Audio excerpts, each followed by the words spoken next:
근대 철학 데카르트, 베이컨, 칸트, 니체 중세 신주의 중심의 시대가 지나고 근대에 들어서면서 이성 중심의 분위기가 사회를 지배하기 시작한다. 그것은 역사 파트에서 살펴본 것처럼 물질적 권력을 획득한 시민 계급의 부상과 관련된다. 그들은 왕의 권력을 정당화해주는 신 대신 인간이 중심인 이성의 시대를 열었다. 이제는 진리의 대상이 종교에서 이성으로 넘어온 것이다.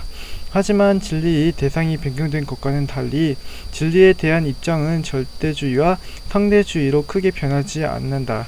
중세의 절대주의와 상대주의 싸움이 보편 논쟁에서 실제론과 유명론이 있었다면 근대의 절대주의와 상대주의는 합리론과 경험론의 논쟁으로 변형된다. 우선 합리론은 실제론과 유사한데 그것은 진리의 속성에 대한 태도에서 기반한다. 실제로는 개별적인 개체가 중요한 것이 아니라 그것들의 보편이 중요하며 그 보편이 진짜로 존재한다고 믿는 견해였다. 합리론도 이와 유사하게 개별적으로 관철되는 개체보다는 변하지 않는 수학적이고 관념적인 이성을 중요시했다.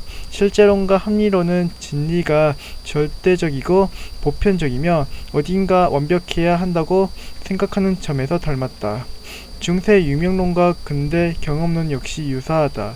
유명론은 보편이 존재하지 않고 허구적인 단어일 뿐이며 실제로 존재하는 것은 개별적인 개체라는 입장이었다.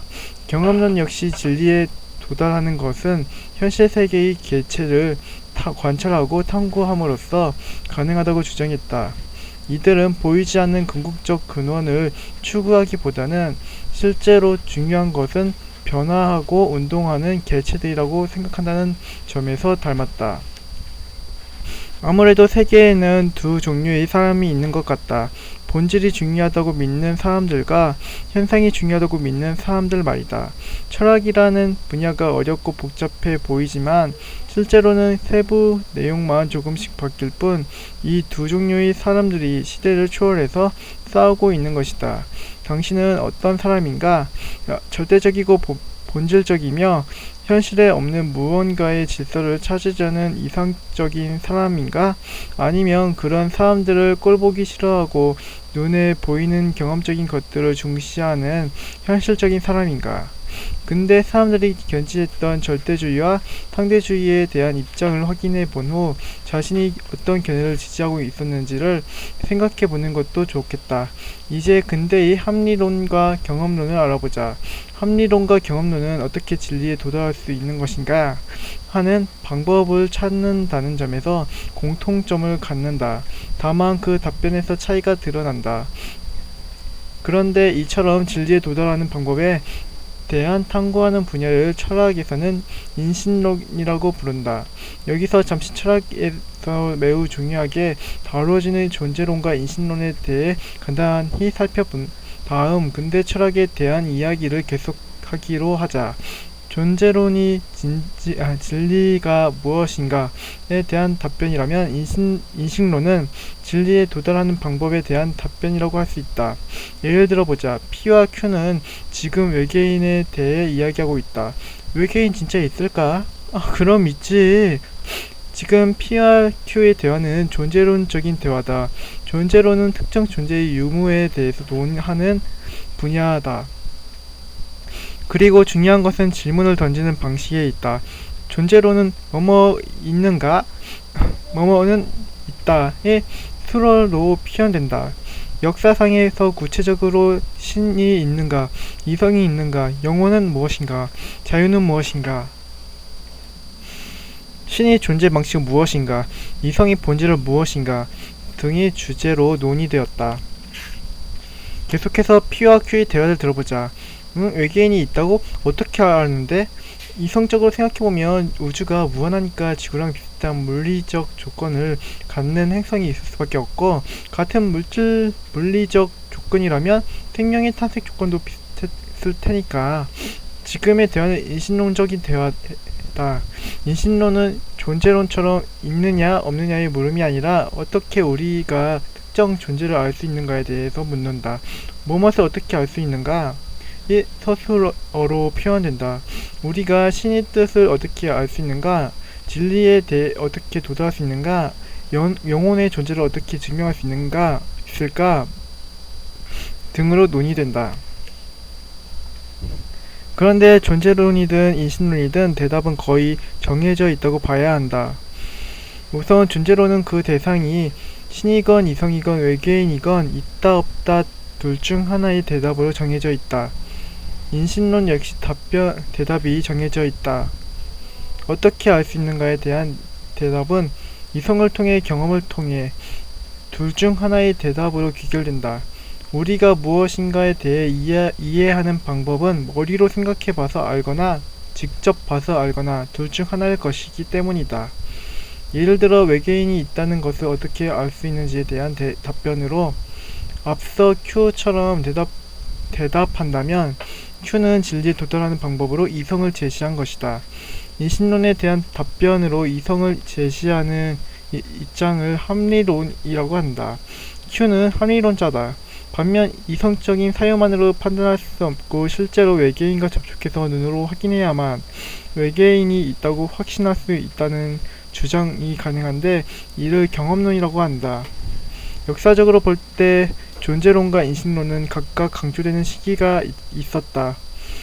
고대의 중세의 철학이 존재론 중심의 철학이었다면 근대 철학에서 와서야 인신론적 철학이 논의 중심에 서게 되었다. 근대의 사람들이 궁금해했던 것은 진리에 어떻게 도달할 수 있을지에 대한 것이었고 그에 대한 대답으로서 합리론과 경험론이 제시된 것이다. 현대 철학에 와서는 존재론과 인신론이 복잡하게 섞여있는 양상을 보인다. 우리는 지금부터 인신론의 두 측면인 합리론과 경험론에 대해서 본격적으로 알아볼 것이다. 합리론 데카르트 A. 우선 합리론은 합리주의, 이성주의라고 한다. 이름에서 풍기는 뉘앙스처럼 인간이 이성이나 보편적이고 절대적인 진리를 추구하는 입장을 말한다. 특히 근대의 합리론은 진리에 도달한 방법으로 인간이 이성을 제시한다. 프랑스나 독일에서 발전되었다고 해서 대륙 합리론이라고 부른다. 대표적인 인물로는 데카르트, 가상디, 스피노자, 라이프니츠 등이 있다. 그중 철학의 거대 물줄기를 존재론에서 인신론으로 방향 전환한 대표적 인물이 데카르트다. 그는 철학 이외에도 수학과 과학에서 뛰어난 업적을 남겼다. 그가 활동했던 시기는 17세기로 마지막 종교전쟁인 30년 전쟁이 진행되었던 시기였다.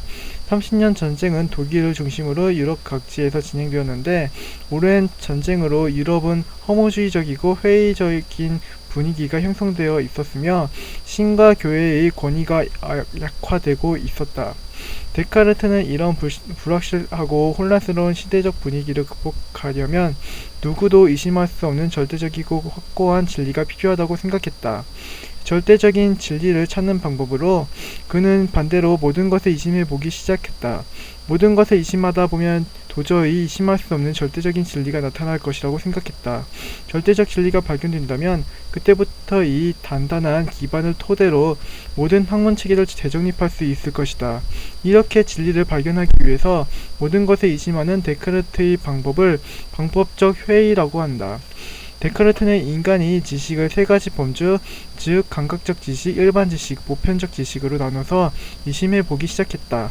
먼저 감각을 통해 얻는 감각 지식들을 의심해 보자.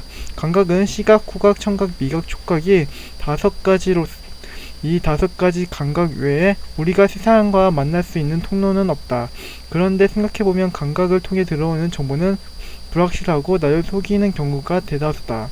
물이 든 컵에 꽂힌 빨대는 분명 곧다는 것을 알지만 아무리 봐도 꺾여 보인다.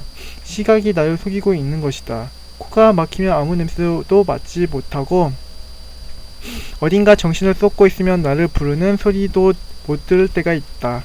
감각을 통해 알게 된 지식이 오류의 가능성을 가진다는 것은 조금만 생각해봐도 쉽게 알 수 있다. 결론적으로 감각을 통한 지식은 믿을 수 없다. 다음은 데카르트가 의심한 지식은 자연과학을 통해 얻은 일반 지식이다. 과학적 이론은 다양한 관찰을 통해서 귀납적으로 정리된 지식이다. 태양은 동쪽에서 뜬다. 이와 같은 일반화된 지식은 하루 전에 태양이 동쪽에서 떴다, 이틀 전에 태양이 동쪽에서 떴다 등이 무수한 많은 개별적 사실을 종합해서 만들어낸 것이다. 하지만 이러한 귀납법은 논리적 비약에 따른다. 왜냐하면 무수히 많은 관찰을 한다 해도 그 관찰은 언제나 과거의 관찰에 한정될 뿐이기 때문이다. 그런데 귀납법은 과거의 관찰을 토대로 미래를 예측하려 한다. 그런 까닭에 귀납법은 언제나 미래에 틀릴 가능성을 내포하고 있다. 따라서 자연과학의 지식인 일반 지식은 불확실하고 이심이 가능한 지식이다. 마지막으로 데카르트는 하기 쉽지 않아 보이는 수학과 기하학을 의심하기 시작했다. 데카르트는 이런 지식을 자연과학의 일반 지식과 구분해서 보편 지식이라고 불렀다. 일반 지식이 경험적 관찰을 토대로 귀납적으로 찾아낸 지식이라면, 보편 지식은 논리적 추론을 통해서 영역적으로 도달한 지식이다. 예를 들어 삼각형의 정의는 한 직선 위에 있지 않는 세 점이 이루는 선분으로 이루어진 도형인데, 이러한 정의는 경험적 관찰을 통해 얻는 지식이 아니라 논리적으로 추론해서 얻는 지식이다. 그렇기 때문에 수학이나 기하학의 지식을 의심하기는 쉽지 않다. 하지만 데카르트는 극단적으로 가상의 상황을 만들어 이를 끝까지 의심해 보려 했다. 그가 제시한 상황은 수학적 사실을 항상 틀리게 만드는 악마의 존재였다. 데카르트는 이렇게 가정해 보았다. 1 더하기 2는 사실 3이 아니라 원래는 4일 수도 있다. 그런데 악마가 존재해서 너를 속이기 위해 계속해서 1 더하기 2가 3인 것처럼 나의 생각을 바꿀 수도 있다는 것이다. 이게 무슨 뚱딴지 같은 소리인가 하고 생각할 수도 있지만, 데카르트가 이 비현실적이고 극단적인 상황을 제시한 것은 어쨌거나 수학과 기하학이라는 보편 지식이라 해도 절대 의심 불가능한 것은 아니라는 점을 보여주기 위해서였다. 끊임없는 의심 속으로 데카르트는 침전해 들어갔다. 깊이와 끝이 알 수 없는 의심이 바닷속에 내려간 것이다. 그러다 결국 닿을 수 있을지 의심스러웠던 그 끝에 데카르트의 발이 극단적으로 닿았다. 어떠한 극단적인 가정으로도 도저히 의심할 수 없는 하나의 진리를 발견한 것이다. 이것이 그 유명한 나는 생각한다, 고로 나는 존재한다 이다. 사실 이 문장은 후에 데카르트에 의해 수정되어서 나는 생각한다, 나는 존재한다가 되었다. 고로를 뺀 것이다. 이것은 큰 차이를 만든다. 고로를 넣을 경우 마치 내가 생각하고 있는 사실로부터 나의 존재함이 발생되는 것처럼 보인다. 데카르트가 생각하기에 생각한다와 존재한다는 어느 하나가 다른 하나에서 도출된 것이 아니라 서로 독립해 있는 것이었다. 그런 미세한 차이는 이 각별한 현실을 살아가는 우리에게 그리 중요해 보이진 않으니, 우리는 어쨌거나 유명한 앞의 명제를 사용하기도 하자.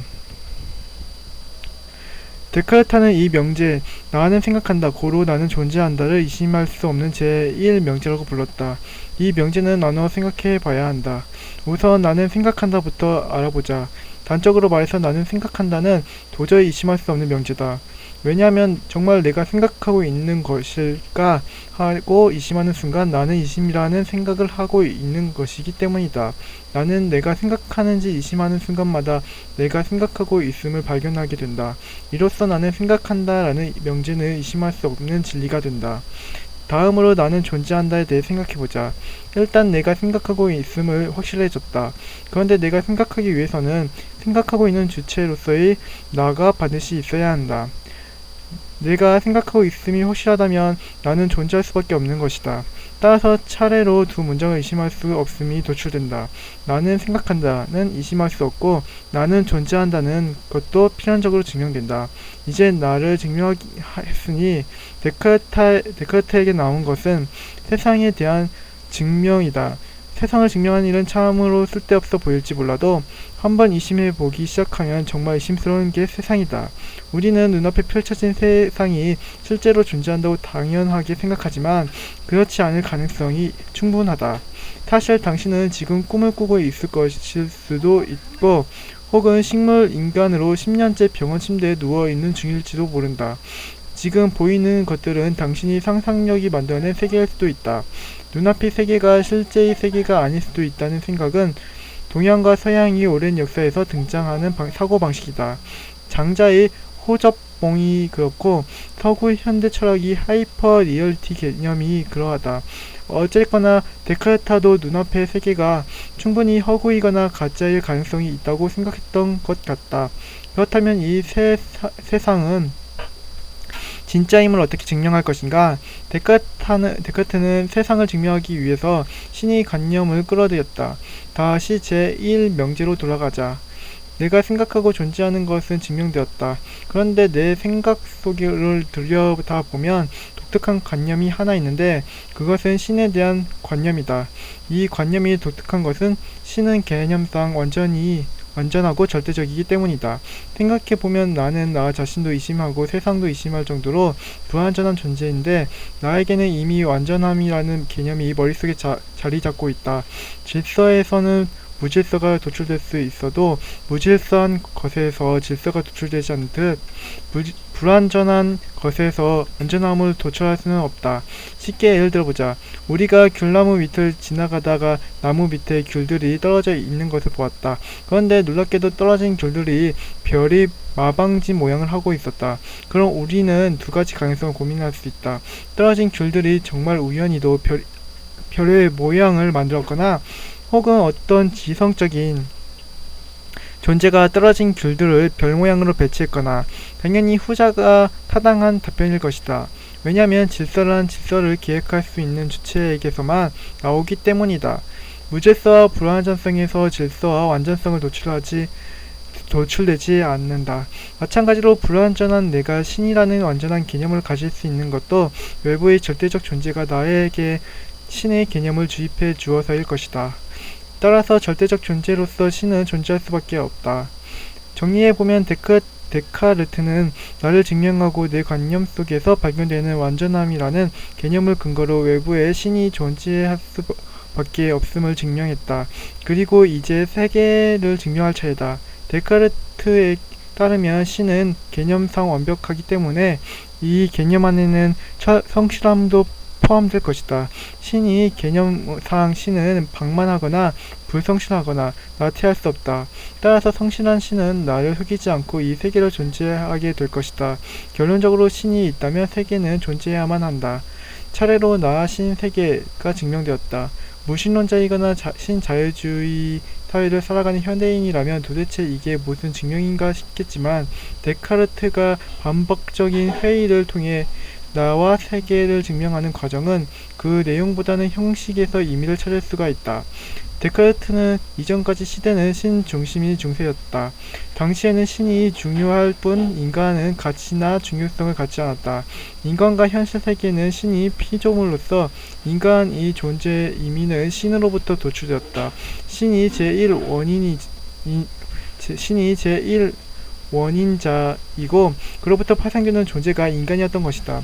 하지만 데카르트의 사유는 신이 아니라 인간으로부터 모든 세계의 증명을 시작한다. 진리에 도달하는 길은 나의 이심과 회의를 통해서이고 나의 존재 증명이 신과 세계의 존재 증명보다 앞선다. 즉 인간의 이성이 우선이고 신과 세계는 이로부터 파생되어 증명되는 것이다. 데카르트가 아직도 신을 언급함에도 불구하고 근대 철학의 아버지로 불리는 이유가 여기에 있다. 데카르트의 작업을 평가해 볼 차례다. 우선 그의 사고는 존재론적인가 아니면 인신론적인가? 그는 나, 신, 세계의 본질이 무엇인지를 탐구하는 것이 아니라 내가 어떻게 신과 세계를 증명할 수 있는지 인식적 측면을 탐구했다. 따라서 그는 인신론적인 물음을 가졌다고 할 수 있다. 실제로 데카르트를 근대 인식론의 시작으로 보는 견해가 일반적이다. 다음으로 그는 어떻게 나와 신이 세계를 증명했는가? 현실 세계에 관찰하거나 사람들에게 전화 설문을 통해 돌려 통계를 내거나 하는 방법이 아니라 순수하게 이성적이고 논리적인 추론만을 진행했다. 즉 데카르트는 합리론적 철학을 전개한 것이다. 경험론 베이컨 비 합리론이 인간이 이성과 논리만으로 세계를 증명하고 진리에 도달하자 했다면 경험론은 자연 세계에서의 감각적인 경험만이 지식의 원천이 된다고 보았다. 합리론처럼 절대적이고 완벽한 결론의 도출이 아니라 변화하는 경험 세계를 토대로 진리를 발견하고자 한다는 점에서 경험론은 합리론에 비해 상대주의적인 측면이 강했다. 또한 개별적인 개체에 주목한다는 점에서 중세의 유명론과도 연결된다. 과학에 대한 신뢰와 실용주의적 사고로 무장한 현대인의 관점에서 보면 자연 세계를 관찰하고 실험함으로써 이론을 도출해야 한다는 경험론의 주장은 그다지 특별할 게 없어 보인다. 하지만 경험론이 특별해 보이지 않는 것은 경험론이 실제로 별다른 내용을 담고 있지 않아서가 아니라 우리가 근대의 경험론이 승리한 세계에 살고 있기 때문일 것이다. 산업화 이후 고도로 발전된 자본주의 사회를 살아가는 대부분의 사람들은 확인되고 증명되는 것만을 믿는 경험론자들이었다. 지금 우리는 친숙함과는 달리 중세 교회의 그림자가 다 거치지 않았던 근대 초기의 경험론 주장은 혁명적이고 진보적인 측면이 있었다. 왜냐하면 경험론에 의하면 세상의 모든 진리는 자연에 있고 우리는 자연에서 규칙과 질서를 찾아내기만 하면 되는 모신론적 측면이 강했기 때문이다. 경험론의 진리 탐구 방법에는 신이 개입할 여지가 전혀 없었다. 그래서 경험론은 중세의 신 중심주의를 끝내고 근대 이성 중심주의와 근대 과학을 탄생시키는 주요한 역할을 한 것으로 평가된다. 경험론의 대표적인 인물은 프랜시스 베이컨이다. 그는 데카르트보다 35년 정도 전에 태어나서 16세기에서 17세기에 영국에서 활동했다. 베이컨이 이후에 경험론은 영국에서 발전되었기 때문에 영국 경험론이라고 불리면서 대륙 합리론과 대응되는 말로 사용된다. 우리는 두 가지 측면에서 경험론의 대표 철학자 베이컨에 대해 알아보려고 한다. 하나는 기존 학문의 문제점에 대한 그의 비판이고 다른 하나는 새로운 학문의 방향으로 그가 제시한 방법이다. 그는 기존 학문을 우상론으로 비판했고 새로운 학문 방법으로 기납법을 제시했다.